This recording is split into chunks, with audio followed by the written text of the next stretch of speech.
The artist, formerly known as Kanye West, is a visionary, hailed by some as one of the greatest creative minds of all time. Kanye West stunt run for president. Kanye West. Kanye West. Kanye West feeling the backlash from his recent social media rants. But he's certainly not without controversy. Some know him more for his headlines than his hits. His high-profile marriage with Kim Kardashian, the relationship with his children, his outbursts on social media, and most recently ending a deal with The Gap and threatening to end his deal with Adidas. We sit down to have a conversation with Ye. I mean, it was supposed to be a 10-year deal with Adidas and Gap. Why did you want to terminate it? You know, it's those nuances where people act like they your daddy or something. They purposely didn't open the stores that they were supposed to. How am I born in Atlanta and it's not a store in Atlanta? How am I raised in Chicago and it's not a store in Chicago?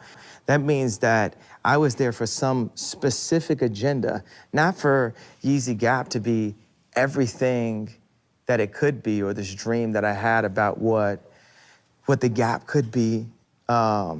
But it's time for me to make my own thing. You know, I have respect and love for the Fisher family, and that's their dad's thing. You know, they made something great, it inspired me. Now it's time for me to go and make something great that inspires the next me, if there ever will be.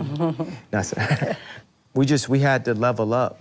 We really had to level up and really show them who's the new boss in town, that I'm the boss of me. I'm no longer just the man riding the top of the polo horse. I'm not just the mascot in the middle of games, you know, getting the crowd hyped up saying, hey, wear this, do this, but, you know, just learn, financial engineering, learn how to really run a company. You know, I had this New Year's resolution that I was only gonna talk to people who listen to me.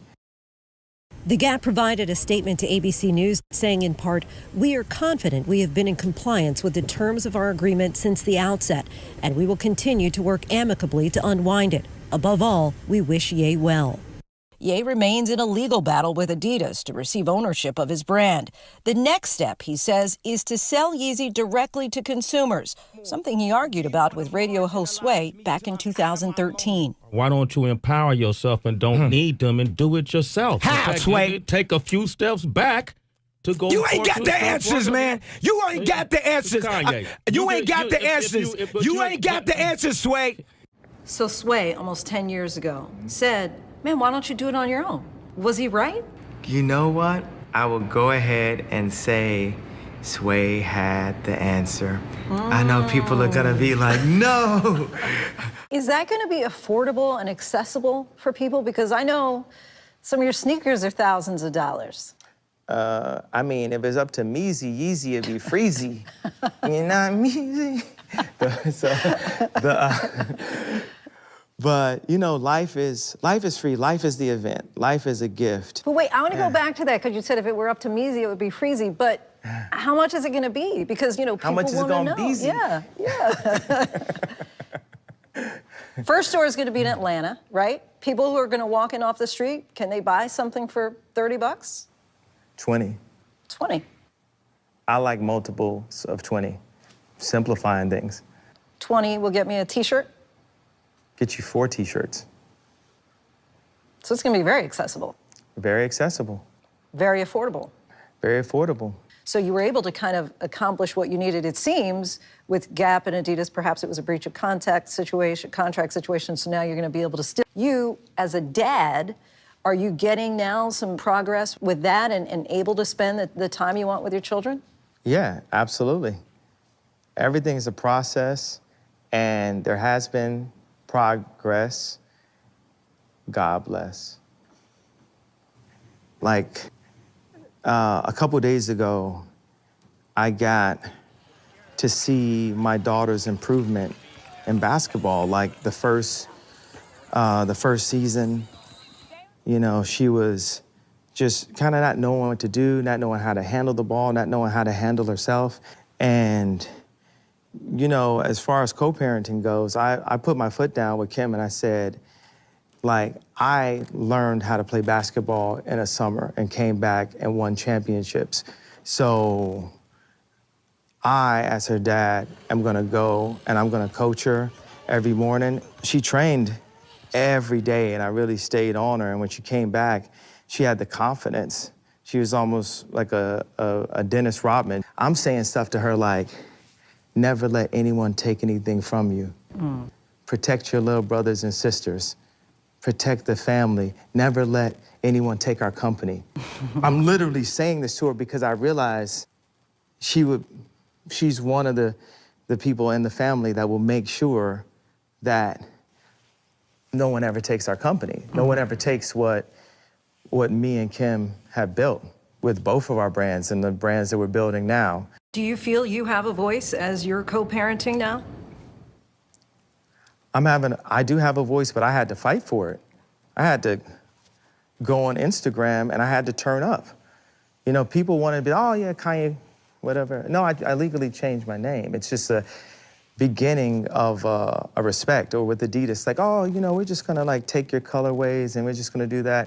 The couple's focus on their children was evident in the first season of The Kardashians. No matter what we're going through, I always want my kids to be around their dad as much as possible and just to have their mornings with dad and get dropped off at school. No, I have a voice. And I don't agree with certain things as a dad and as a Christian. I have a right to have a voice on what my kids are wearing, what they're watching, what they're eating. And I believe I have a platform where I get to say what so many dads can't say out loud. There's so many situations where an entire family will go and basically take control of the kids. I know so many people would hit me like out of Chicago and say, yo, I just went through the same thing as you. And then people will call me and say, hey, are you okay? And I'm like, well, I'm okay now because I said something, but I wasn't okay before with the situation, and that's why I said something. And it's just little nuances where there was a parallel to what was happening at Gap, what was happening at Adidas, and what was happening in my home. It was all a kind of a disregard for the voice of something that I co-created. I co-created the children. I co-created the product at Adidas. I co-created the product at Gap. And I let everybody know that there's actually a through line, there's a parallel. And the parallel does touch on discrimination. Even within your marriage? Obviously, it's a parallel. What marriage, exactly? The former marriage, right. Yeah. I want my kids to go to Danda, and I have to fight for a say-so because they're just programmed. It's just like, hey, all the kids are going to Sierra Canyon. No, I'm their dad. Like, it has to be co-parenting. It's not up to only the woman. Like, men have a choice. Men's voices matter. Yeah. So, I understand we've dealt with a lot of frustrations, and there's a lot of protection that I actually brought when I first started dating and when I first got married to Kim. God calls me to not release that. That's still there. This is the mother of my children, and I apologize for any stress that I have caused, even in my frustration, because God calls me to be stronger. But also, ain't nobody else finna be causing no stress either. I need this person to be least stressed and the best sound mind and as calm as possible to be able to raise those children at the end of the day. It's not about another media headline. It's not about what people, a lot of times, people, they go for these clickbaits, and yeah, there's some responsibilities that I still feel needs to be taken by the entire family, right? About the way we present ourselves. Everything that we do, we need to present ourselves with the highest level of nobility. When we're in a position of influence like we are, we have to say, do we want our children to do this, and not just our children, everyone's children, because we're being used as an influence to everyone's children to sell the product that gives us, that affords us the houses that we put the 800 million security guards in front of. So knowing that to whom is given, much is required. Much is required. I also require that because I'm sorry, Hulu, I'm sorry, Disney, it didn't work. Even with me out the house, I'm still the head of the house. I think that many of us had access to see your mom, Danda, in Genius or in other opportunities, and it seemed like she was your #1 supporter, that she invested in you. I mean, I remember at one point she said that you played tracks like Michael Jordan shoots free throws. Case in point, how many times did you see my dad in that documentary? It would have been like he wasn't even alive. Case in point. And everyone's fine with that. I was taken away. My mom was offered a job by the state in the south side of Chicago, the most dangerous place at that time, you know, on the planet. Moved you from Atlanta? Moved me from Atlanta. My dad, think about how smart people say I am. My dad's smarter than me. He didn't have a voice. And so social media, you feel, is that more hurtful or beneficial to you? That's one of my favorite questions this interview. I mean, we can use a car to rush somebody to the hospital, or we could use a car and accidentally hit somebody while we're rushing somebody to the hospital. It's all in how we use it. Coming up in a conversation with Ye. People always want to know, I think, about your mental health. You know, you've talked before about how you were diagnosed as bipolar. You know what? I think that this idea, this concept of mental health being this big subject is straight up media propaganda to diminish people that are not coloring inside the lines.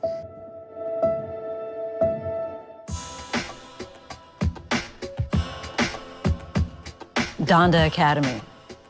Give me a sense of why you decided you wanted to create a school and what the mission is of the school.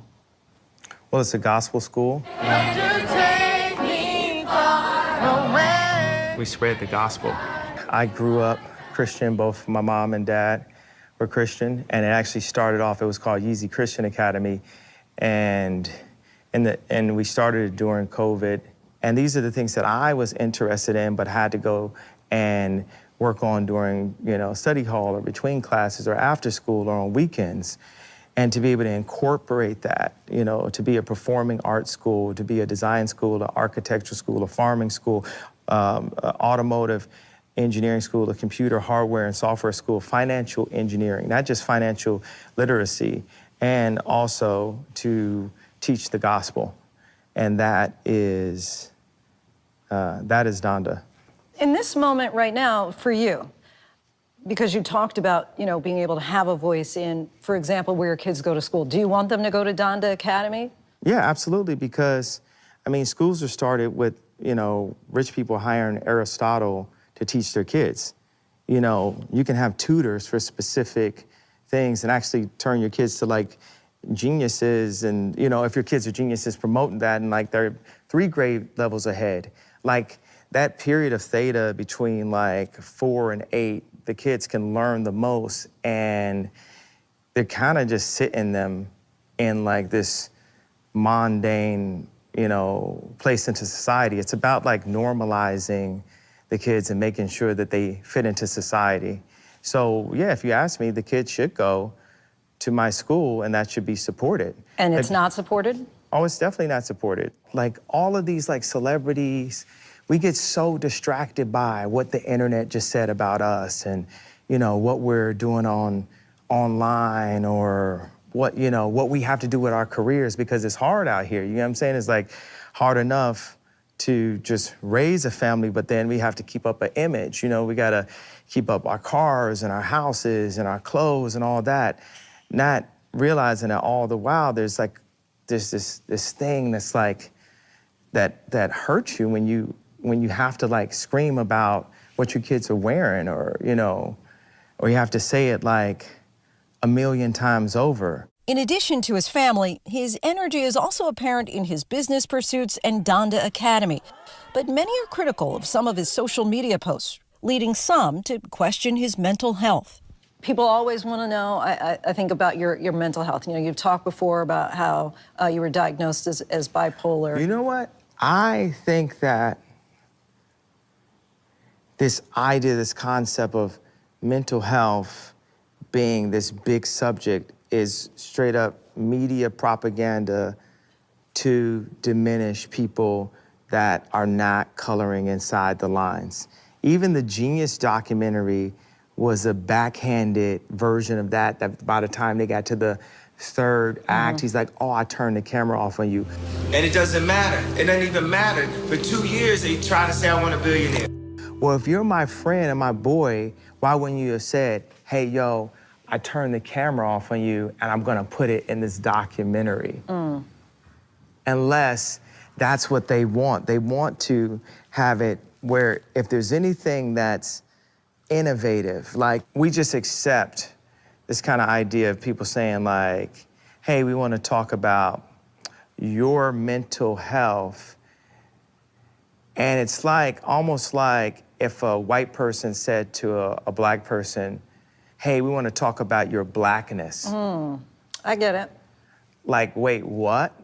We want to talk about this thing. And one of the things about the whole mental health conversation is even a crazy person can call you crazy. It's like, no matter what you do, and it used to hurt me. It hurt my ego. And it's something that I think, God, put on me. So I feel like when I finally go to heaven, I get to talk to God, I'm gonna say, why did you let all these people think I was so crazy? And God is gonna say, well, it was a camouflage. I was protecting you. Protecting you from what? Just, people write off the fact that I'm gonna change the world. They just think it's crazy. How are you going to change the world? More? How are we gonna change the world more? More. Fresh air, fresh food. Fresh food cures cancer. I don't want to say that because New York Times is gonna take that and say he's gonna cure cancer. But true enough, it's like your food, your diet is the most important thing. Your live it. Yeah, you live it, yeah.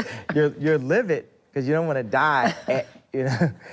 You are what you eat. You are what you consume. You are what you consume, not just eating. You are what you consume in any way, from the people that you're around, sunlight, the type of, music, the art you listen to. So we're gonna change everything. Apple is the #1 company on the planet, and Yeezy's gonna take the spot. Yeezy's gonna be bigger than Apple. And we're gonna be bigger by supporting the planet.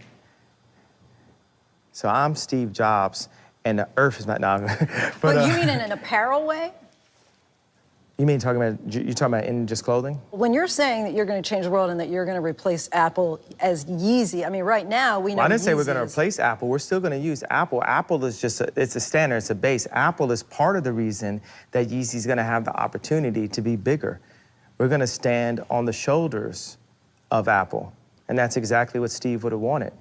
He would have wanted to inspire a kid like me, as Jay-Z said in the show movie, Eating Cereal,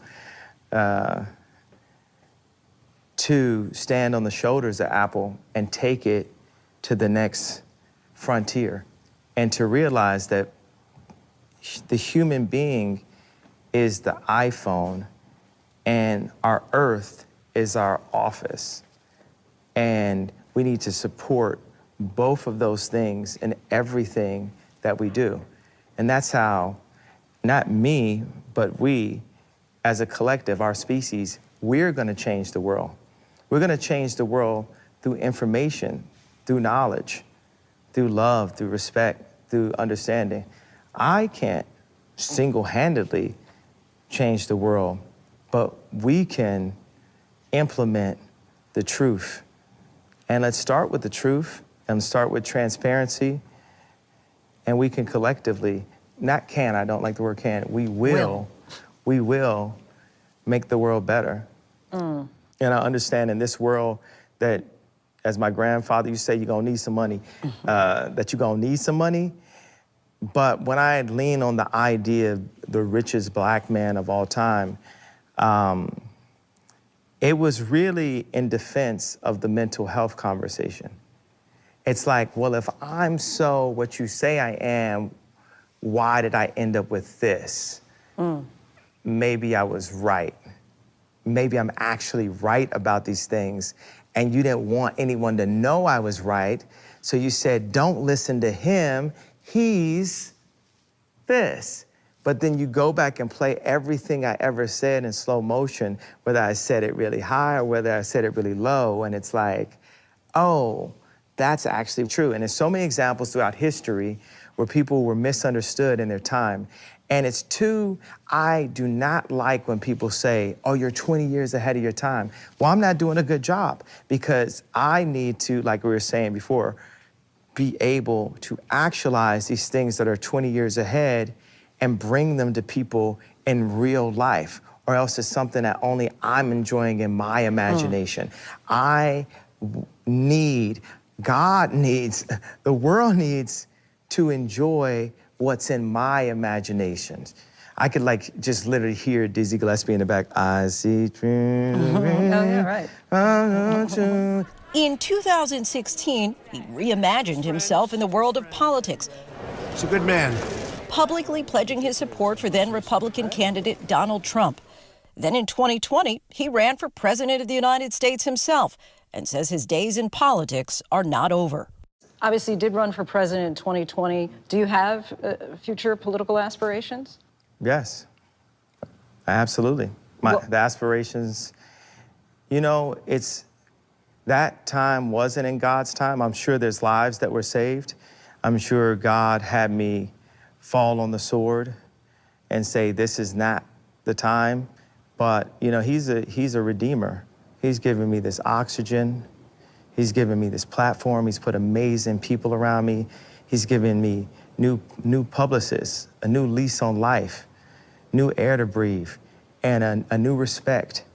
You talked about how we are what we consume, and including who we spend time with. I'm just curious, apparently you spend a lot of time with J.R. Kushner. Is that just a friendship, or that's political still for the future, or a little both? His brother said he'd kill him if he go back to the White House. So that's the answer. Oh, okay. But you still want to run for president? I met Mayor Suarez down in Miami, and I thought he'd make a really good president also. In addition to you? While he may not be ready to make a decision on the future of his political career, Ye is already looking toward the future with regard to sustainability and how to make life better for the next generation. Do you feel like this is a time of renaissance, basically, and that you are even opening up more access for other creators coming up behind you? Absolutely. We've opened up a lot of access. That's what the school is about. The school is a platform for our next generation to continue this imagination, to be fearless, to be brave, to be imaginative, to actualize our dream, to bring the visions to reality and not be afraid to, and not have to be called crazy, and not have to be, diminished by the press, and not have to fight in order to just do something for people. Like, we're really here to serve. I wouldn't mind if I was not photographed again. I want to present. We're gonna present this architectural, this engineering approach to giving us a simplified balance of nature and man. Lastly, are you still energized by people telling you you can't? Well, I like that you use the word energized over the word excited. That's Danda-fied language. I was with a friend of mine, and he had a slogan that said, "How can I help?" And I said, all of those words could be more powerful. I is singular, we is far more powerful. All is a very powerful vibration. Can is like, okay, we can, but did we? How? It's a question. You know, the truth is unquestionable. To speak in affirmation is like Yoda. And help, actually the fourth definition in the word help is to avoid. It's like when you're at the end of a meeting with somebody and they say, well, how can I help? It's meaning like, I'm gonna give you somebody else's number because I'm not going to be the one to be dealing with you type of thing. So, and with the word excited, so many times people get excited and they make a rash decision. Whereas with us, when things happen that are amazing or things happen that are disappointing, we stay energized, we stay level, we stay peaceful through that, and that's the next frontier, that's the next level of this video game of life. Right now, Ye is, can you finish that sentence? Tired of doing the interview. All right, all right, all right. Right now, Ye is finished with the interview. All right, hey, thank you. Thank you very much.